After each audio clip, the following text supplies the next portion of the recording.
बिस्मिल्लाहिर्रहमानिर्रहीम। अस्सलाम वालेकुम दोस्तों, क्या हाल है? ठीक हैं? अल्लाह पाक आपको खुश रखे, शादाबाद रखे, आमीन। दोस्तों, मैं आपको अपने यूट्यूब चैनल कुकिंग विद दीवा में खुश आमदीद कहती हूँ।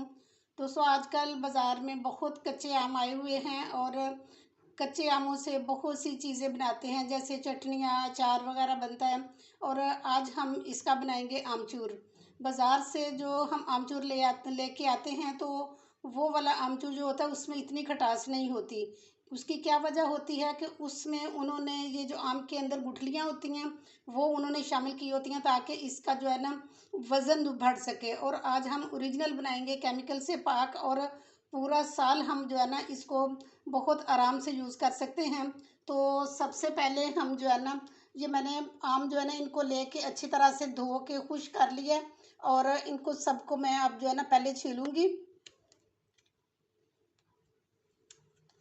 आपको आम जो है ना वो कच्चे लेने हैं, क्योंकि जो आम थोड़े से पके हुए होते हैं तो उसका आमचूर जो होता है वो जो जिस तरह का डार्क होता है ना वैसे बनता है, और जो इस तरह के होते हैं जो ज़्यादा कच्चे होते हैं, सफ़ेद सफ़ेद होते हैं, तो इसका आमचूर भी जो है ना वो सफ़ेद सफ़ेद सा बनता है। ये देखिए दोस्तों, मैंने माशाल्लाह ये सारे जो है ना आम इनको काट लिया, ऊपर से छिलका उतार लिया, और इनको पहले धो लेना, बाद में इसको पानी नहीं लगना चाहिए। तो अब मैं ये सारे जो है ना इसको, ये जो सैलेड कटर होता है इसके साथ इसको इसके स्लाइस काट लूँगी इस तरह करके। तो फिर मैं आपको दिखाती हूँ। ये देखिए, मैंने ये सैलेड कटर रख लिया है और यूँ इसके सारे जो है ना ये स्लाइस काट लूँगी।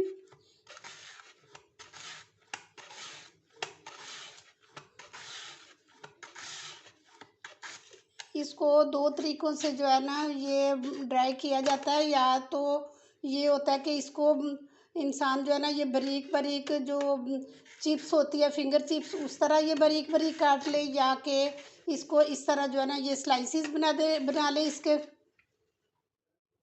ये सारे आम मैंने जो है ना ये कट कर लिए हैं, ये देखें, ये स्लाइसर की मदद से। और ये कुछ जो है ना वो बिल्कुल मैंने इस शेप में ये काटे हैं, और कुछ जो है ना ये जैसे फिंगर चिप्स होती है इस तरह काटे हैं।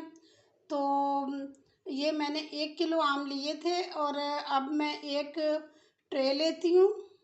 ये मैंने एक स्टील की ट्रे ली है, और इसके ऊपर मैंने ना ये एक मलमल का जो कॉटन का कपड़ा ना वो इसके ऊपर फैला लिया है। तो स्टील की ट्रे जो होती है ना ये ज़्यादा बेस्ट रहती है, क्योंकि ये धूप में जब ये गर्म होती है तो दोनों तरफ से इसको हीट मिलती है, और ये जल्दी से जो है ना ये खुश्क हो जाते हैं। और इसको कम से कम जो है ना 2 दिन लगेंगे धूप में जो ड्राई होने के लिए।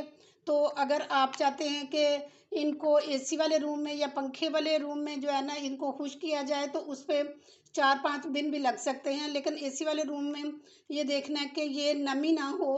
तो आप इस तरह ये सारे इसके ऊपर फैला लेंगे। ये सारे मैंने इसके ऊपर फैला लिए हैं, और अब मैं इसके ऊपर एक और मलमल का कपड़ा देती हूँ, और इसको ढाँप के तो धूप में रख के आती हूँ। तो 2 दिन में इंशाल्लाह ये बिल्कुल ड्राई हो जाएंगे, और 2 दिन के बाद चेक करते हैं। ये देखें दोस्तों, माशाल्लाह इनको 3 दिन हो गए हैं खुश्क करते हुए धूप में। तो ये सारे खुश्क हो चुके हैं, ये देखें। और ये भी सारे बिल्कुल ड्राई हो चुके हैं, और अब मैं इनको पीसती हूँ।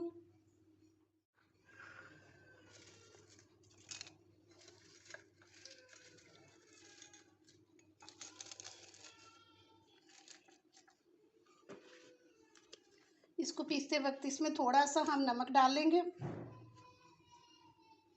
इससे इसकी शेल्फ लाइफ जो है ना ये बढ़ जाएगी, और ये 1 से 1.5 साल तक जो है ना आराम से हम यूज़ कर सकते हैं।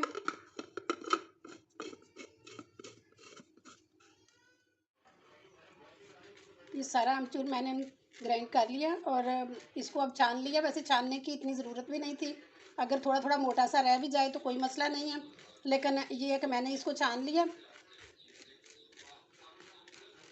ये देखें, थोड़ा सा इसमें ये मोटा मोटा सा रह गया, तो इसको मैं दोबारा से छानूँगी।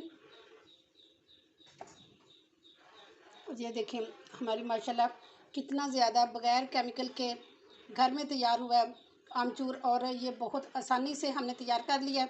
और इसको आप चाहे तो ये चटनियाँ बनाएं उसमें डालें आप, या के कोई खाने बनाएं उसमें डालें। ये हर तरह से बहुत बेहतरीन है और ये बहुत अच्छे जायके वाला है, क्योंकि बाज़ार का जो होता है उसका तो जायका होता ही नहीं, उसमें बहुत कम खटास होती है। और इसमें ओरिजिनल खटास है, जो कि ये अभी हमने कच्चे आम जो है ना वो लिए हैं और हम कच्चा आम खा रहे हैं।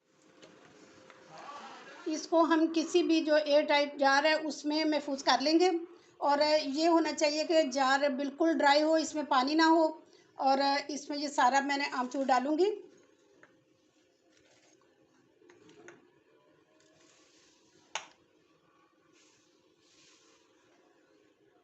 अगर आपको मेरी ये वीडियो पसंद आई है तो एक खूबसूरत सा कमेंट करके लाजमी बताना कि आपको कैसी लगी है, और ये भी बताना कि आप कहाँ कहाँ से मेरी वीडियो वॉच कर रहे हैं। और अगर आप मेरे चैनल पे न्यू हैं तो प्लीज़ मेरे चैनल को सब्सक्राइब किया करें और बेल आइकन को लाजमी प्रेस कर लिया करें, ताकि हर आने वाली न्यू वीडियो सबसे पहले आपको बआसानी मिल सके। और प्लीज़ मेरी वीडियोस को शेयर किया करें, ताकि आपको भी पता चले कि ये कितनी अच्छी रेसिपीज़ हैं, और जिनको शेयर की जाएँ उनको भी पता चले। तो इसके साथ ही इजाज़त चाहती हूँ। इंशाल्लाह नेक्स्ट बहुत अच्छी वीडियो के साथ दोबारा हाज़िर हो जाऊँगी। अपना बहुत ख्याल रखिए। ओके जी, अल्लाह हाफिज़।